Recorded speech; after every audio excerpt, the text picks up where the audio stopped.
Okay, let me just give you a little introduction to my little Miller 140 welder here. And I like Miller. Miller's great, but I have heard nothing but great things about Lincoln and Hobart, and so these are quality companies that build quality products. One of the main reasons I bought this Miller was because I got it from Cyberweld online, and they have such great prices. I think they sell Hobart too, but when I bought this, 6, 7 years ago, I got such a fantastic online price, free shipping, no tax, that I couldn't afford not to get it. And I've run this thing hard, and it's just been a fantastic machine. Okay, so let me go ahead and kind of discuss what we got going on here. So first of all, this is my bottle I own this bottle. I bought it from my local welding supply, Alamo Welding, great guys.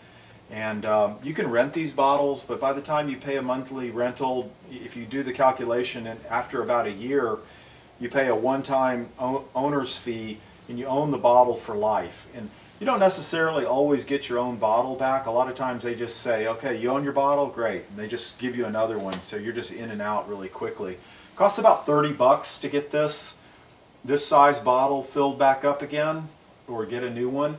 And with this mild steel welding process that I'm going to concentrate on here, you use a CO2 argon mix. So you use a mix inert gas, and this gas is not flammable. It is, what all it's doing is producing at the nozzle tip.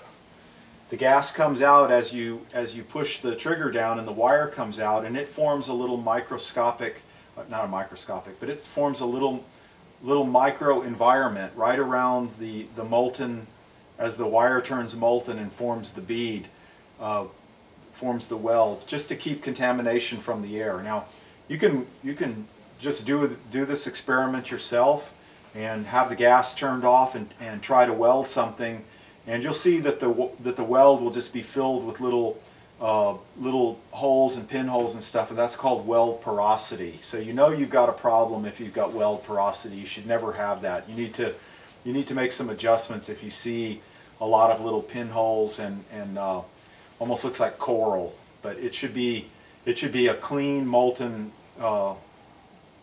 look after it's done. So that's just so the gas shields the welding electrode from the atmosphere, and that's the whole process behind MIG welding. So this is just basically a bare wire with a copper coating on it for electric conductivity. But it looks copper, but that's just a very, very thin node on the end, or a very thin coating, but it's steel wire. And then this is a copper tip. And what I learned from a guy, actually a German guy that started in the welding program in the German schools when he was 14 or 15 years old, and is just, when I knew him, when I met him about 5 years ago, he was probably in his mid-30s, and so this guy was a very, very skilled welder. And he told me that for every 10-pound thing of wire that you use, you should probably change your tip about 4 times.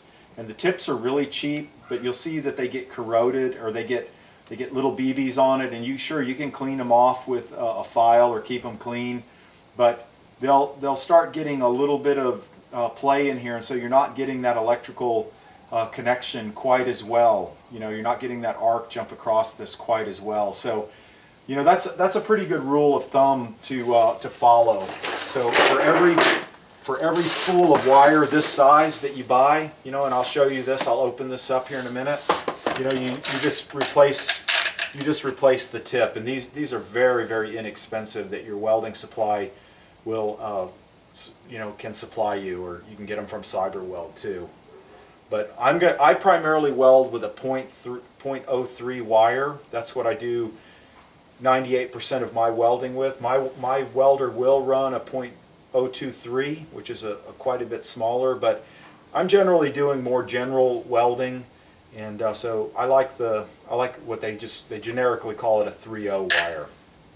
So I use a 3/0 wire and 3/0 tips. And so let me just go ahead and show you, first of all, I'm going to show you how to hook the regulator. This is the regulator for the gas, for the inert gas. And the inert gas is going to come through a hose, and it's going to actually be delivered right here. This is where it's going to be delivered into the gun unit, and it's going to travel up here under pressure, and the pressure is derived from what you set the regulator at. You've got a dial on the regulator, so that's going to determine how much pressure you have at the nozzle. It only comes out when you click the switch. So it's pretty clever. And I'm going to discuss more of this here because this is often where a problem can happen right in here. But I'll discuss that here in a minute. I want to hook this bottle up first and get that going.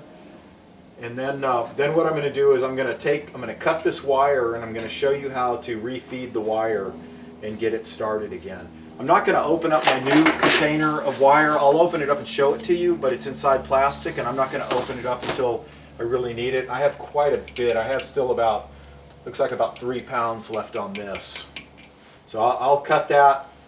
You know, it's not much. I don't mind doing it. I save that wire anyway because you can use it like to bend it over, to slip it underneath things, if you need to shim it, to you know, get something square, and then when you run your welder over it, it just is absorbed into the weld, and you can't ever tell.